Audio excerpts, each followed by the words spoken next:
Alrighty guys, I'm about to head out to the beach with my kiddos, but I wanted to do a video based on a post that I put. I was actually just providing some translation tips, but as most of my videos are both in French and English, somebody commented on how my facial expressions really change from one language to the next. So I want to point out those differences, and also that's going to help you, whether you're learning English or French, to be able to really have that little je ne sais quoi, right?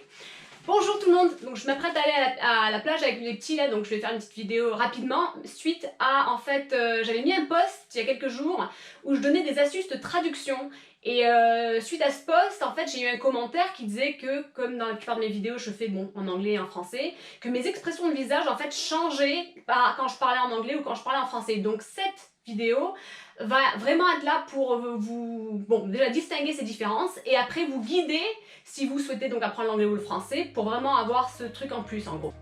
Hi, this is Rachelle DeMeo, founder of Belterre Academy.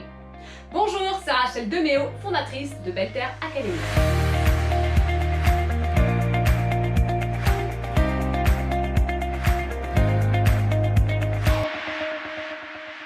So guys, I literally had to take a mirror to actually see what those differences were because I couldn't even find anything online about it. So I was like, okay, let's look at it. Donc, sérieusement les mecs, j'ai dû prendre un miroir juste pour vraiment regarder un petit peu les différences de ces expressions de visage. J'ai rien trouvé sur le net. I did have students that as I saw that they became more fluent, that their facial expressions changed. So I'm aware of it, but I didn't notice to what extent until I really had to analyze it. Donc en fait, c'est vrai que c'est quelque chose que j'ai vraiment dû analyser par moi-même. Bon, en tant que prof en fac, j'ai remarqué que mes élèves, quand ils commençaient à parler de mieux en mieux et de plus couramment, on va dire, je voyais que leur expression de visage changeait. Donc j'en étais quand même consciente. And I'm not talking about those micro changes that can indicate an emotion. That's a whole other topic. This is really just based on language that does go along with an emotion, but it's not a general thing. It's really specific to the nationality. Donc je parle pas de micro-expressions qui peuvent exister dans le sens pour définir certaines émotions. Donc oui, on parle d'émotions, mais là c'est pas de façon générale les expressions, c'est vraiment des expressions qui sont entièrement liées à la nationalité. Alright, so let's start with, first of all, some American expressions. Donc on va commencer avec des expressions américaines. So American expressions, what I've noticed, and especially, keep in mind I've lived on the East Coast, I've lived on the West Coast, so I'm talking more especially now from California, which is a whole other world in itself. But I want to talk to you a little bit about those expressions. Donc en fait, je parlais d'expressions américaines. Et en fait, j'ai vécu côte ouest des États-Unis. C'est vrai que là, je parle vraiment plus du côté de Californie, où c'est vraiment un monde en soi-même. Enfin, c'est ce qu'ils croient. Donc, tout d'abord, a person that's happy in California or in America in general. What we notice is that they have a mouth that's a little bit open horizontally. But it can be a little fake, right? They usually show their teeth. And often their eyebrows are a little lower. Donc en fait, ce que je vois avec les expressions américaines, je vais essayer de voir comment je fais. Hi! Voilà. Ça, ce serait typique. So, qu'est-ce qu'on remarque en fait, c'est que généralement, c'est la bouche ouverte, horizontalement, voilà. On montre bien les dents, et en fait, on garde les sourcils baissés. Donc ça, c'est quelque chose qu'on remarque.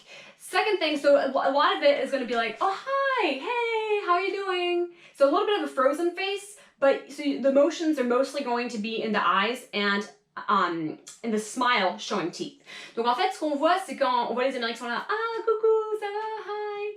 Et ben en fait, ils vont garder la bouche vraiment, comme je disais, ouverte, on voit bien les dents. Et en fait, deuxièmement, c'est vraiment, les expressions sont dans les yeux. So, we'll talk about all the French expressions after. I'll just go through all the American ones. Donc on va parler des expressions françaises après. Je vais finir déjà avec les expressions en américain. So another thing is if you're sad or you're pissed, then it's almost like a it's not a frown, it's like a smile, like upside down. Does that make sense? Donc on va dire que vous êtes un peu genre énervé ou vraiment en colère. Eh bien, pour les Américains, ça va être un peu un sourire mais à l'envers, si vous voyez. Donc c'est pas vraiment une grimace. Donc par exemple, like, yeah, I'm kind of pissed right now. Voilà. And often what I notice is that they can give you like the judgmental look is the open eyes, like. like a shocked look. Donc en fait, on remarque aussi qu'en fait, c'est quelque chose avec les yeux écartés, ou en fait, genre une expression un peu genre choquante, genre. Et en fait, donc c'est encore les yeux. So again, it's mostly those eyes that kind of subtly give you what the expression means. Donc en fait, c'est encore vraiment ces yeux qui donnent de façon subtile un peu ce que ça veut dire.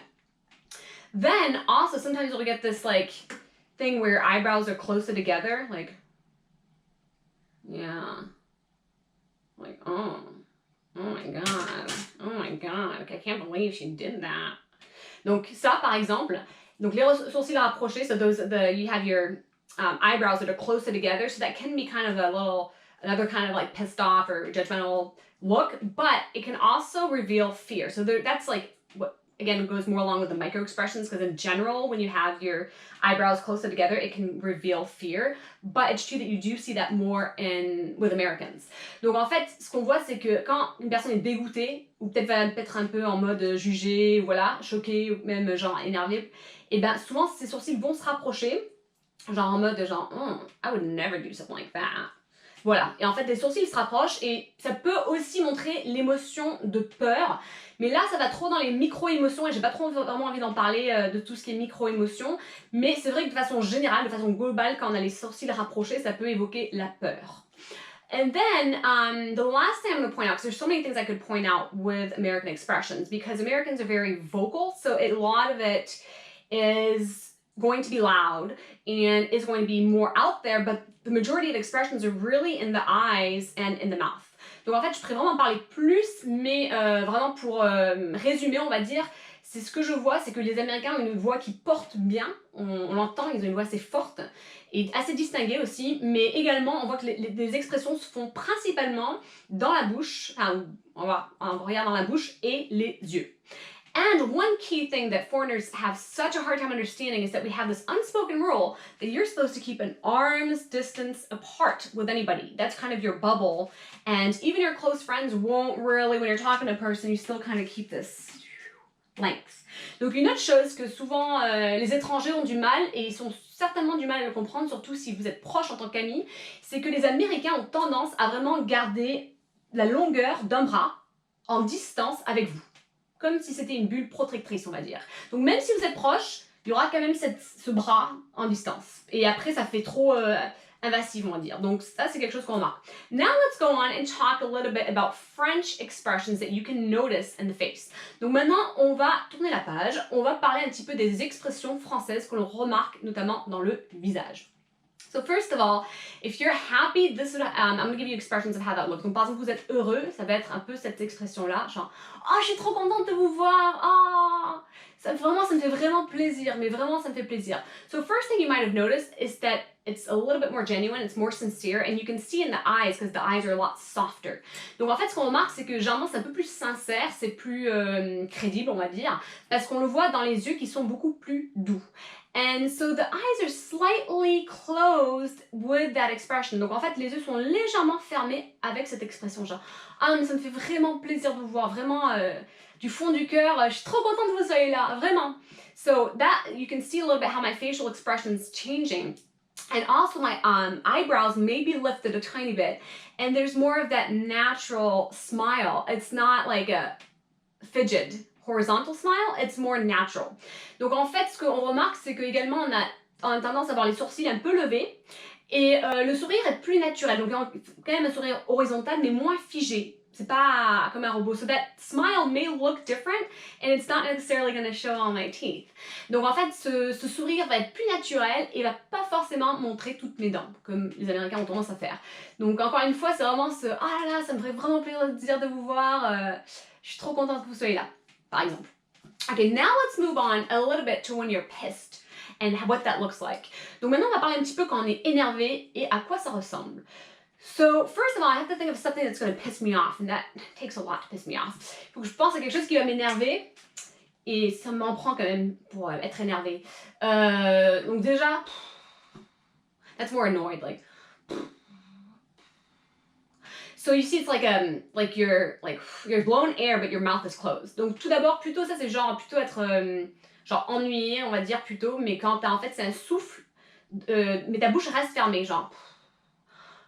So we know that French, especially Parisians, sorry, love you guys, but they tend to complain a lot. And so that's something that you see a lot. It's like, it's called râler, which really means to complain. And it's like, so sometimes you hear the R, but sometimes it's more of a subtle. Donc en fait, on sait que les Français, désolé, et surtout les Parisiens, je suis très désolée, mais on a tendance à être connus en tant que râleurs et râleuses, malheureusement. Et en fait, parfois on entend ce R, le R de râleur, mais des fois c'est beaucoup plus subtil, ce genre. Et donc c'est donc ce souffle fermé. Another thing is if you're pissed off, you see it more in the eyes, like, and your lips are a little bit more closed. They're like tight. Donc en fait aussi quand quelqu'un est énervé, on le voit vraiment dans les yeux là. Mais je vais t'en coller une. Allez viens, tu vas voir. Moi je vais t'en coller une là, mais grave, tu vas voir. Bon, donc qu'est-ce qu'on remarque en fait, c'est vraiment que les yeux ils sont, du coup, on le voit dans les yeux que je suis genre énervée là. Mais aussi que la bouche elle a tendance à être fermée ou serrée et un peu plus genre coincée quoi. Je vois que c'est. Donc les lèvres sont plus serrées. Then, so that would be if like you're pissed, you really see the eyes like. Then what we can have is an expression, what we do all the time. I have whole other videos, I'm not going to go through it, but we say and it's like you're thinking. And so the French, being very analytical thinkers, tend to think a lot. So you hear that audible pause a lot of Donc également en fait, et je vais pas trop m'étaler là-dessus parce qu'en fait j'ai toute une vidéo qui explique vraiment bien les pauses audibles de et tout. Mais en tant que français, on réfléchit beaucoup, on est des penseurs, hein, voilà. Et dans ce mode de réflexion, eh ben, on a cette tendance du coup à avoir cette pause audible de dire ouais, il faut que je réfléchisse. And so you'd have it like that. So those are some things that you see more. What I've noticed in terms of expressions is that overall the French are more expressive, not just with their face, but also with their hands. Donc moi, ce que je remarque en gros, c'est que les Français ont tendance à être beaucoup plus expressifs, non seulement avec leur visage, mais également avec leurs mains. So they really show their expressions, and sometimes, unfortunately, they're misunderstood, because I feel like in America, we tend to hide that a little bit more. But we definitely show expressions, and especially if you're from the south of France. Mediterraneans. Donc, en fait, ce qu'on remarque, c'est que en tant que Français, on s'exprime. Parfois, pour les étrangers, notamment les Américains, qui s'expriment, mais peut-être de façon un peu plus, je veux dire, cachée, et ben, c'est vrai que nous, on s'exprime plus. On a tendance à s'exprimer plus, et notamment dans le sud de la France. Ouh là là, les Méditerranéens. So I know that there's a whole thing on personality, and that's a whole other video I could do that would take forever, no. But personality is a whole other thing that also goes along with expressions. So this is kind of just a few pointers. Donc je sais que la personnalité y joue également énormément, donc je parle pas de ça, je préfère toute une vidéo qui pourrait durer très longtemps même, qui parle de personnalité, la différence de personnalité, mais c'est vrai que ça c'est des expressions que on peut s'apercevoir. And so with the bubble thing in France, and especially in the South I would say, because it's just such a difference between the North and the South, is we have this bubble with people that we don't know. But when we know the person, we're very close and huggy and touchy-feely.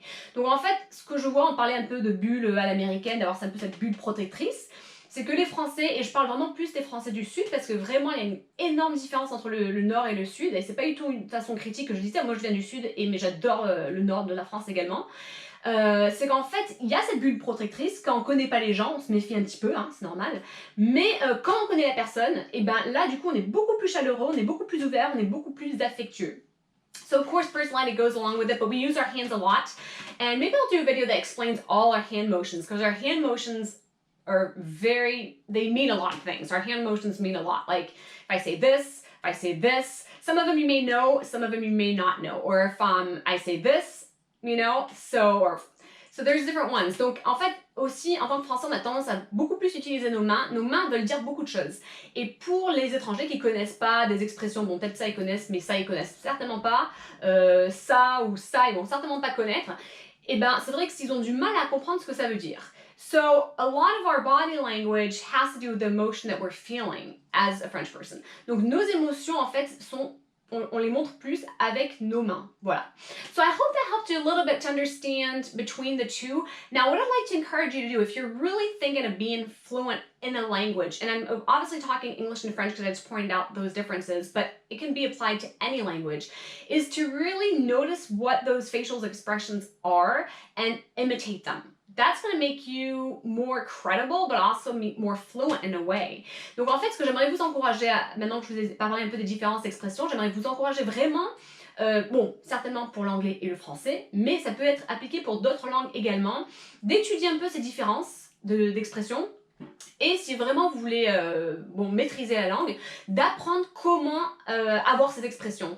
Parce qu'en fait, c'est ça déjà qui va faire en sorte que vous êtes vraiment plutôt fluent et que vous parlez couramment la langue. On voit qu'il y aura plus de fluidité. And people will take you more seriously because you have those facial expressions that show that you're thinking in the language and that's part of the culture. Et les gens vont vous prendre beaucoup plus au sérieux parce qu'ils vont voir qu'en fait, vous réfléchissez dans cette langue et du coup, ils vont vraiment dire « Ah ok, niveau culturel, cette personne s'y connaît ».